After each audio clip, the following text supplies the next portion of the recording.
My name is Hiroyasu Tsuri, also known as TWOONE, originally from Japan. Yeah, I've been painting in outside close to 20 years now, all over the world, so that's how it came to it. Some people told me the story of blue crane. From there, I stemmed the idea to have all the native birds flying towards the sun or moon to the sky.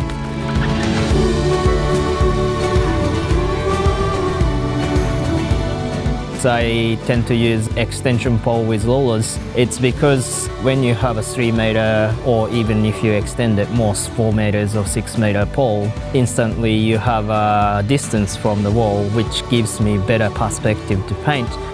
I always liked painting animals and plants because they have a wider range of forms and textures, which I really enjoy painting, and also the way I paint using extension pole and also water sprayer, which creates more organic shapes. So for that reason, I think my technique and that kind of subject actually goes hand in hand.